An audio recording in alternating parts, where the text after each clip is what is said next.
Hello YouTube, I am the StarChild and welcome to Tentai Kensoku. We've arrived at the first planet in this system, the Secret of NIMH. This was Don Bluth's directorial debut and was based on the book Mrs. Frisbee and the Rats of NIMH by John C. O'Brien. Fun fact, it was also his favorite of the movies he made. And why is that? I think it's because no one was standing there telling you can't do that, you can't do that. The audience won't like that.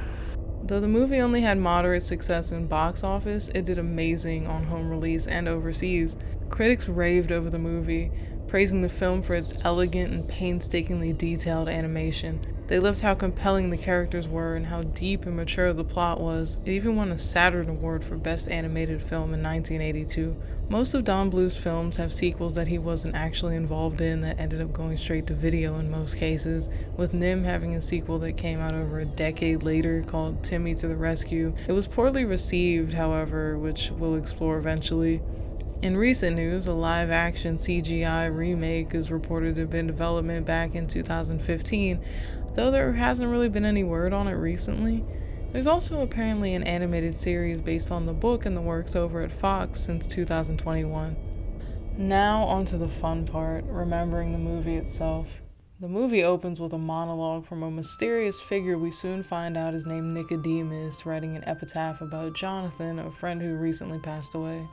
He's seemingly speaking to Jonathan about his wife and how she has some sort of mysterious destiny tied to the amulet he's locking away as he speaks, which we'll get more information on later. We cut to Mrs. Frisbee, whose name was changed to Brisbee in the movie for some reason, frantically looking for a mouse named Mr. Ages because her son Timmy is ill. He lives in some kind of abandoned farm machine and then fucking dies at the beginning of the film. Just kidding, he and Brisbee go down to his basement apothecary where he somehow diagnoses Timmy with pneumonia based on very vague symptoms from Brisbee. I'm just gonna call her Brisbee from now on because we never learn her actual name. She's literally just referred to as Mrs. Jonathan Brisbee, her late husband, who was mentioned at the beginning of the film. Anyway, I know this man is from the East Coast because he's bitching the entire time, but he's still making that medicine for Timmy. People over here will help you out, but they'll call you a dumbass and complain the entire time. Aegis tells Brisbee to mix the powder with soup for Timmy and not to move him for 3 weeks. This leads us to the main conflict of the story as the mysterious moving day is approaching. Aegis shoos Brisbee out of his house, which has the most relatable unwelcome sign over the door, and she begins to head home. On her way, she comes across a clumsy crow named Jeremy, who's probably seen more rope in this movie than an attempt to revive a dead bedroom. He's voiced by Dom DeLuise, who we've heard in almost every Don Bluth movie. He's definitely getting a feature on the channel at some point. We learn about one of the minor antagonists of the movie, Dragon, the farmer's grizzled old cat, who ends up attacking Jeremy and Brisbee, showcasing the first action scene of this movie. The animation is amazing, and the sense of urgency is amplified by the music. Dragon isn't the only issue though. In the skirmish, Brisbee drops the medicine in the river and has to bounce between grabbing it and staying alive. She and Jeremy manage to escape, but Timmy's medicine falls into the water and Brisbee laments its loss. Jeremy comes in to find her crying and begins totally bragging about his totally sick and not scared at all way of doing away with the cat. Then casually pulls the medicine out of his feathers as he noticed she dropped it but didn't actually realize it was important. The two get to know each other as Brisbee attempts to leave, but Jeremy insists on asking her how to land a girlfriend with his clumsy nature. She eventually heads out with him in tow. We then meet 3 of the Brisbee kids, Teresa, Martin, and Cynthia, who are rightfully upset that Auntie Shrew, the neighborhood shrew, in every sense of the word honestly, is at their door. She came over to pester Brisbee about getting ready for the moving day because she's appointed herself as land manager or something. The girls are more polite, but Martin had no problems letting this woman know how he felt. Brisbee walks in as the shrew is leaving and goes to make the soup to mix Timmy's medicine in. We then find the poor kid bedridden as she sings him to sleep and feeds him the broth.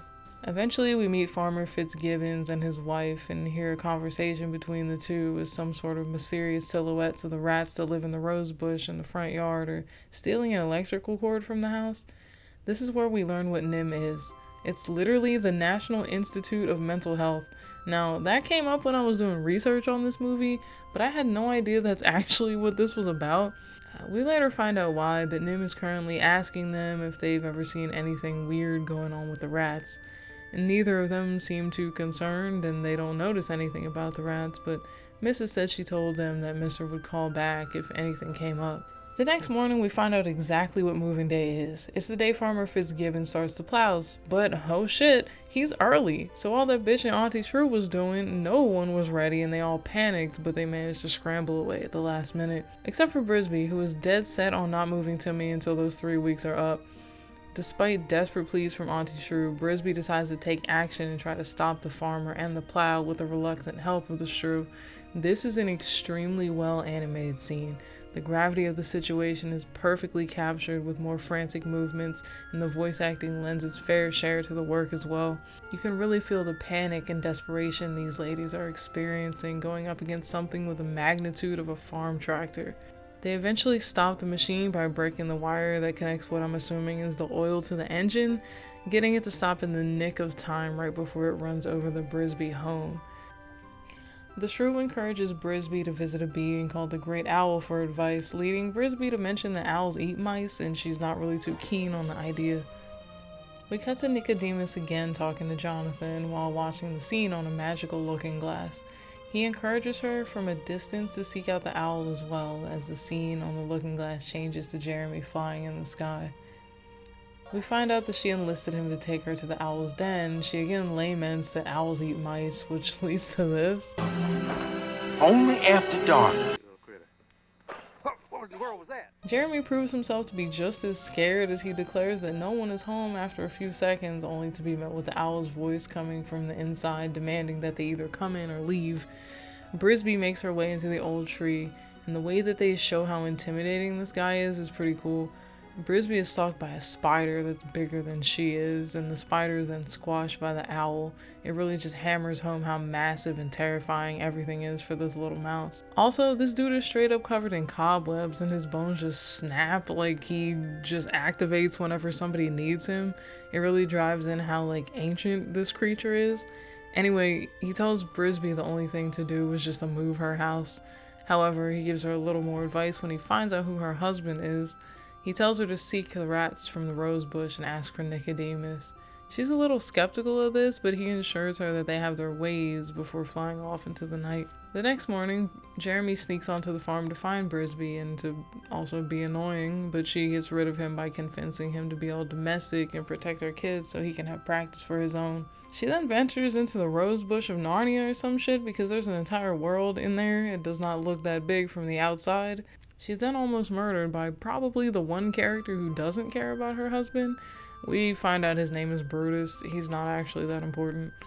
He attacks her and then she runs off and happens to run into an injured Mr. Ages who tells her that she needs to leave. She says the owl told her to come see Nicodemus, and after babbling in disbelief about how no one has seen the owl and lived, he agreed to take her to Nicodemus, who we learn is the leader of the rats. And guess what? He's doing his mirror mirror on the wall shit and talking to Jonathan again. We learn about the main antagonist of the story, Jenner, who has some kind of political agenda. On the way to meet Nicodemus, we meet Justin, the captain of the guard, who tells Brisby that the electricity they have is a wonder, but it's tainted by the fact that they're actually stealing it from the Fitzgibbons' house, which explains why they were taking wires. He also mentions there's a council meeting where Jenner is attacking Nicodemus outright. They enter the council meeting for a brief time. Justin introduces her to everyone, and Ages lets them know that the Great Owl told her that they could assist in moving her house. These guys are true politicians because they don't give two shits about her or her house until Jenner decides to hatch a scheme and volunteers everybody. Ages stays back to try to figure out what Jenner is up to. We cut to Jeremy getting his shibari on yet again, and Auntie Shrew being, well, herself. It is for you, you black buzzard. Damn, I kind of figured she was racist. Anyway, she leaves the kids in charge of him for some reason, and Martin deduces that he's the same crow that their mom knows. However, when Jeremy tried to explain that Brisby is getting help from the rats to move their house, they just tie his mouth back up because they don't believe it.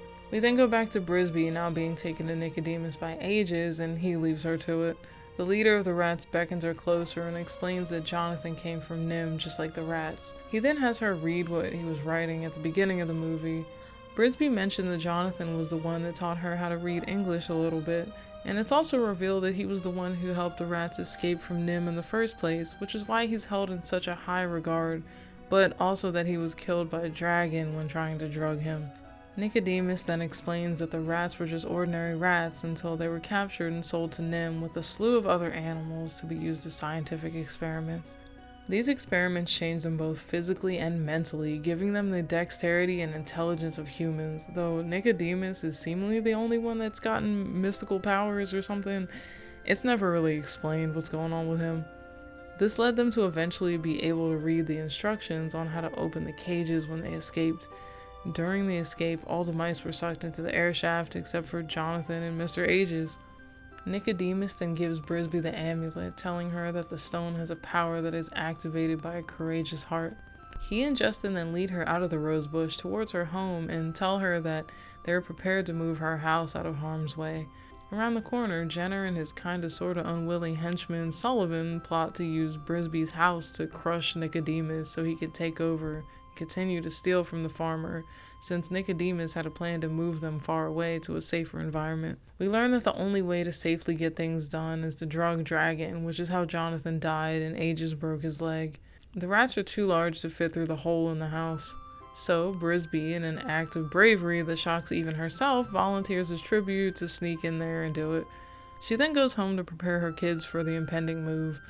On the way, she runs into Jeremy, who she asks to bring string to use to help the rats move her house. Later that night, Brisby and Justin prepare to drug Dragon. Brisby is actually successful in this, but she's captured at the last minute by the farmer's son and placed in a birdcage. There she overhears a phone call between the farmer and NIMH, where he tells them that he wants the rats exterminated. Brisby is eventually able to escape through an opening in the water dish, and she runs back to her house to warn the others. At the Brisby home, the rats are actually doing well in moving the house, but Jenner's plan is to cut the ropes and drop the brick onto Nicodemus. Sullivan bitches out, so Jenner straight up just stabs him and cuts the rope himself. This leads to the destruction of the rig system and ultimately the leader's demise. He then steps in with a plan on staying in the rose bush instead of leaving like Nicodemus wanted, only to have Brisby show up at that moment and tell them that they must leave or they will be killed by NIMH in the morning. Jenner attacks her to keep her quiet. Justin then jumps between them, but Jenner decides he wants the amulet, which leads to the climactic battle between he and Justin in the rain. Justin eventually realizes that Jenner is the one that killed Nicodemus. The fight eventually leads to Jenner's demise, with Sullivan dealing the final blow as he also dies. Suddenly, the Brisby home begins to sink in the mud. The rats and Brisby frantically attempt to pull it out, with the kids inside frantically struggling to stay above water. In the fray, Brisby drops the amulet while Justin drags her away to safety. All seems to be lost, but like Thor's hammer, the amulet bursts from the mud and returns to Brisby, imbuing her with the power to save her family, and it levitates her home to a safe space. The movie ends on a happy note. The Brisby home moved, the amulet safe with Justin as the new leader of the rats, and the rats safely moved and their society kept a secret. And Jeremy found someone who was just as clumsy and into bondage as he was. Personally, I remember watching this movie specifically on a charter bus for some reason. I can tell that the new age has jaded me a little bit because I felt it was way too short. But then I realized it was just that good old 90 minutes that kids' movies used to be. Rewatching this movie really made me realize that kids these days are missing out on good stories with mature, deep themes and three-dimensional characters. I feel like the newer age underestimates kids and is afraid to give them a story with darker tones and a real struggle, though we all know as adults the main characters are always going to succeed because that's just how a good story is told. The movie does an amazing job of instilling this sense of dread. Everything from the franticness of the animation to the music and the voice acting really allows you to jump into the character's shoes and feel how hopeless everything is at the moment, which makes that happy ending so much sweeter. Let's see how nostalgic this movie was for somebody else, shall we? Peter on Reddit says, "The Secret of NIMH has always had a special place in my childhood. For a children's movie, it's pretty dark and creepy at times. Everything about the movie is odd and I love it. I really appreciate the lore of the film and its use of themes to tell the story. I love everything about the story, the music, the designs of the character models. The animation itself is an absolute eye-catcher. All the characters are really interesting, and the character of Mrs. Brisby is honestly one of the most underappreciated animated moms I've ever seen, and the voice work is amazing." And there you have it, The Secret of NIMH. If you like this little trip down memory lane, leave a comment, and if you want to see more, subscribe. Remember, embrace your inner child. Bye.